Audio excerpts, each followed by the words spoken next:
સતગુરુ મહારાજની જય. સત્ય સનાતન ધર્મની જય. રહીએ નામને આશરે નહીં અવરની આશ, નિરાંત નમીએ તાહિકુ હૃદય હરિ વિશ્વાસ. સર્વે સંતો મહંતો ભક્તો જ્ઞાની હંસો અને જિજ્ઞાસુ આત્માઓને વંદન સાથે જય ગુરુ મહારાજ. આજે આપણા ભક્ત કવિ નરસિંહ મહેતાની એક ગૂઢ ભજન વાણીને ગુરુ કૃપાથી મતિ અનુસાર સમજવાનો પ્રયત્ન કરવો છે. અને છતાંય એમાં જે કાંઈ નાની મોટી ભૂલ રહે, ત્રુટિ રહે, એ બધી મારી છે, પણ આપ મોટું મન રાખીને ક્ષમા કરશો. તો જોઈએ ભજનના શબ્દો. નરસિંહ મહેતાએ પહેલી કડીમાં શું કીધું છે કે મુખડાનું માંડણ મોતી, હો રાજ મારા મુખડાનું માંડણ મોતી. આ વાણી નરસિંહ મહેતાની છે અને ગૂઢ વાણી છે. એમ નામ સીધે સીધી સમજાય એમ નથી. પહેલા ભજનના શબ્દોના આધ્યાત્મિક અર્થ અને તત્વાર સમજાય ને તો વાણીનો ભાવ સમજાય એમ છે. અને એટલે આપણે પહેલાં શબ્દોના અર્થ સમજીશું, કારણ કે ભજન આમ બહારથી સરળ લાગે છે, પરંતુ અંદર તત્વજ્ઞાન છુપાયેલું છે. હવે અહીં કીધું કે મુખડાનું માંડણ મોતી, હો રાજ મારા મુખડાનું માંડણ મોતી. તો અહીં મુખડાનો ભૌતિક અર્થ મુખ, મોઢું એવો થાય, અને આધ્યાત્મિક અર્થ જીવનું આંતરિક જીવન, અને માંડણ એટલે શણગાર, શોભા, અને એનો આધ્યાત્મિક અર્થ થાય આત્મજ્ઞાનનો પ્રકાશ. અને મોતીનો અર્થ થાય હાસુ મોતી, અગર તો હરિનામ.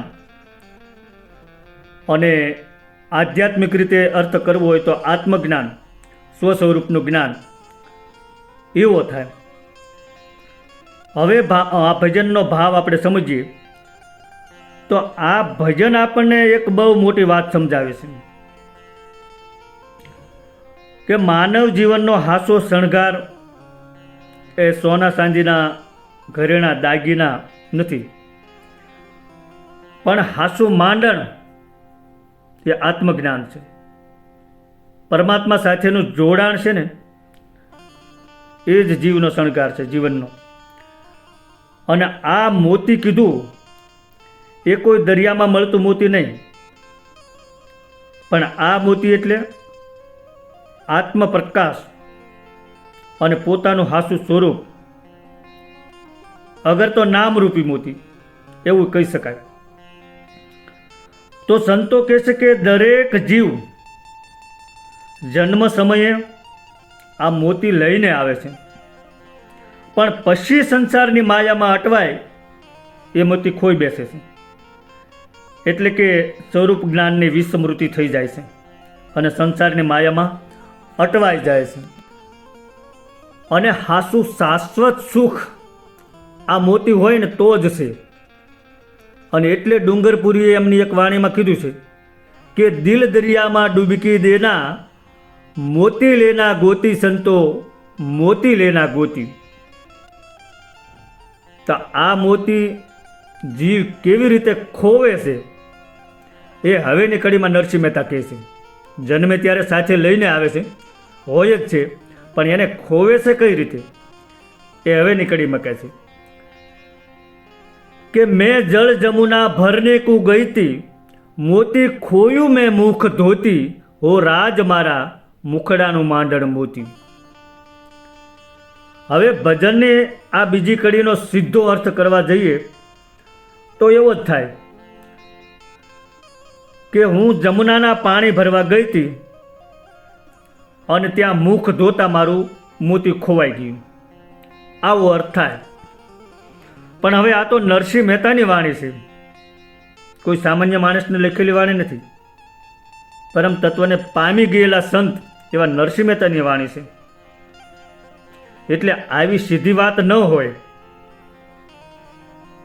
એમાં ગૂઢાર્થ છુપાયેલો છે. શબ્દોના આધ્યાત્મિક અર્થ સમજીને જ આગળ વધવું પડે, અને તો જ આ ભજનનો ભીતરનો ભાવ સમજાય. તો અહીં જમુનાનો અર્થ જમુના નદીના પાણી એવો નથી. જમુનાનો અર્થ જમુના નદી એવો નહીં, પણ સંસાર, અગર તો સંસારની માયા એવો અર્થ સમજવાનો છે. અને જળ ભરવા જવું એટલે સંસારના કામોમાં પડવું, સંસારની માયામાં પડવું, એવો અર્થ સમજવાનો છે. અને મુખ ધોવું એટલે ઇન્દ્રિયોનો વ્યવહાર. અને મોતી ખોવાઈ જવું એટલે સ્વરૂપ ભૂલી જવું, પોતાનું સ્વસ્વરૂપ ભૂલાઈ જવું, વિસ્મૃતિ થઈ જવી. બાળક જન્મે છે ત્યારે એને બહારની દુનિયાની કોઈ અસર વળગેલી નથી હોતી, કોઈ માયા એને વળગેલી નથી હોતી. એ નિર્ભય હોય છે, એને પોતાનું સ્વરૂપ યાદ જ હોય છે. અને એટલે તો એ નાનું બાળક ક્યારેક તમે જોઈજો હાસા નાગ સાથે પણ રમવા માંડે છે, એને ત્યારે ડર નથી લાગતો. પણ જેમ જેમ પછી ઉંમર વધતી જાય અને સંસારની માયા સમજાવવા માંડે, એટલે કે જીવ જ્યારે સંસારના કામોમાં વધારે ફસાય ત્યારે તે પોતાનું આત્મજ્ઞાનનું મોતી ગુમાવી દે છે. જન્મ સમયે જીવ પાસે પરમ ચેતનાનું મોતી હોય છે, પરંતુ સંસારની માયામાં આવી અને ભૂલી જાય છે, એટલે કે સ્વરૂપ જ્ઞાન ખોઈ બેસે છે. એટલે સંતોએ કીધું છે કે 5-25ના ઝઘડામાં મારો હીરો ખોવાયો કચરામાં.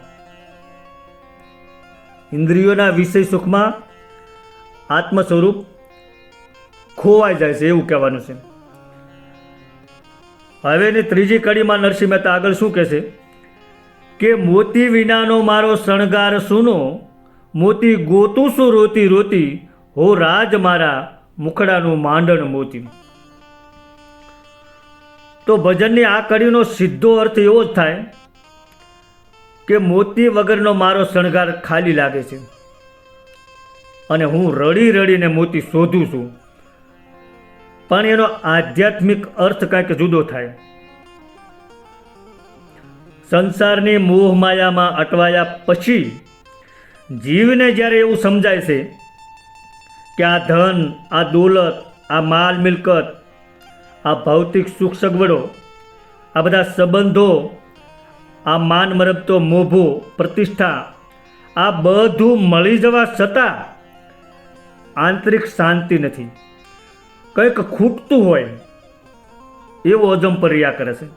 અને ત્યારે એ આત્મજ્ઞાન મેળવવાના પ્રયત્નો કરવા લાગે છે.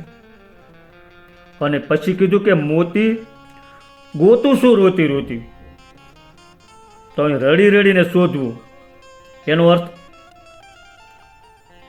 અર્થ એવો થાય કે તીવ્ર આત્મ તલાશ, સ્વ સ્વરૂપને જાણવાની તીવ્ર ઝંખના. માણસ આખી જિંદગી સુખી થવા માટે દુઃખી થાય છે, પણ એ ક્યારેય સુખી થતો નથી. ક્યાંય એને બાહ્ય દુનિયામાંથી સુખ મળતું નથી.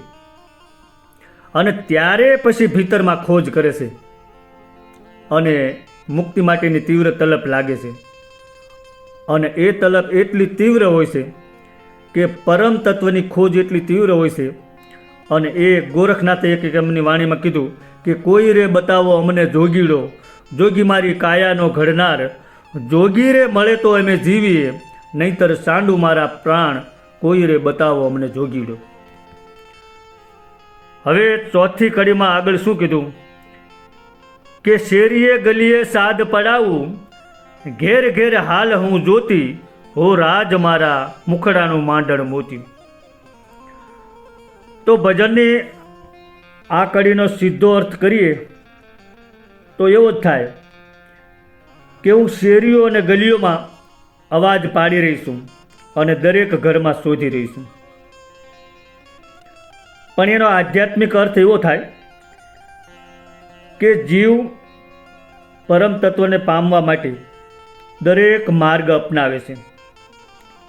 અલગ અલગ માર્ગ, અલગ અલગ સાધના, જેમ કે યજ્ઞ કરે, તપ કરે, વ્રત કરે, પૂજાપાઠ કરે, યોગ કરે, તીર્થયાત્રા કરે, ઉપવાસ કરે, આવા દરેક માર્ગ અજમાવે છે.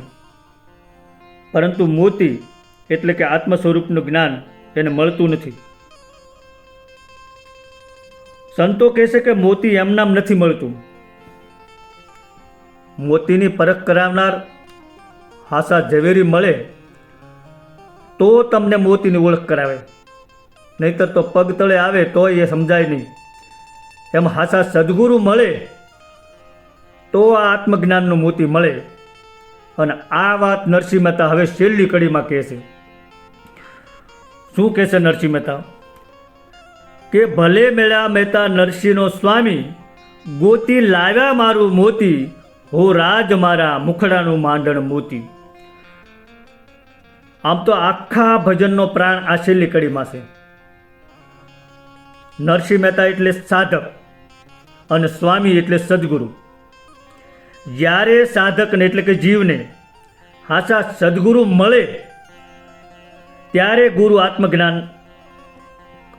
આપે છે, ગુરુ નામ આપે છે અને આંતરિક તત્વ બતાવે છે.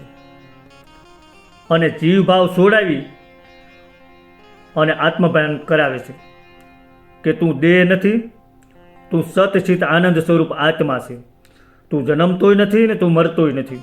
આવું જ્ઞાન કરાવે છે. અને જીવને ખોવાયેલું મોતી એટલે કે ભૂલાયેલું સ્વરૂપ પાછું ગોતી આપે છે.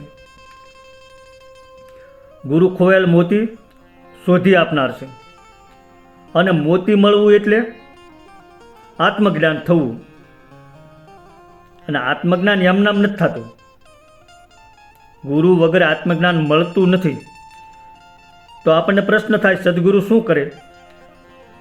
તો સદગુરુ એક તો જીવને સાચો માર્ગ બતાવે, આંતરિક ધ્યાન શીખવે, નામ આપે અને આત્મ જાગૃતિ કરાવી અને ફરીથી એનું ખોવાયેલું મોતી એને પાછું અપાવે. તો આ મોતી ક્યાં હતું? તો કે ક્યાંય બહાર નહીં, પોતાના અંતરમાં જ હતું. પણ ગુરુ જ્યારે બતાવે ત્યારે જ એને દેખાય, ત્યારે જ સમજાય. સંસારના જે મોતી છે ગમે એટલા કિંમતી હોય પણ એ તો બધા નાશવંત છે. પણ આ આત્મજ્ઞાનનું મોતી એ અવિનાશી છે. જેણે આ મોતી મેળવી લીધું તેનો જન્મ મરણનો ચક્કરનો ફેરો મટી જાય. આ મોતી મળી જાય તો પછી જીવ, જગત અને જગદીશ એટલે કે બ્રહ્મનો ભેદ સમજાઈ જાય. અને એટલે જીવણ સાહેબના શિષ્ય અરણદાસે ગાયું કે ગુરુ મેરી નજર में मोती आया, हे जी मैं तो भेद ब्रह्म का पाया, गुरु मेरी नजर में मोती आया. આમ આ ભજનમાં નરસિંહ મહેતાએ માનવ જીવનની યાત્રા સમજાવી દીધી છે. ભજનનો ટૂંકમાં સાર એટલો જ સમજવાનો છે કે જીવ પાસે આત્મજ્ઞાનનું મોતી હતું, બરાબર. પછી સંસારની માયામાં એ ખોવાઈ ગયું અને એટલે જીવ દુઃખી થયો. અને પછી પાછું એ મોતી શોધવા માટે એ લાગી ગયો અને એના માટે અનેક માર્ગો અપનાવ્યા, છતાંય ક્યાંય મોતી મળ્યું નહીં. અને અંતે સાચા સદગુરુ મળ્યા એટલે સદગુરુએ આત્મજ્ઞાનનું મોતી ગોતી આપ્યું. અને આ મોતી મળે તો જ શાશ્વત સુખ મળે અને તો જ આ બધો ભટકાર મટે. એવું આ ભજનનું આપણે સારાંશ કહી શકીએ. સદગુરુ ભગવાનની જય.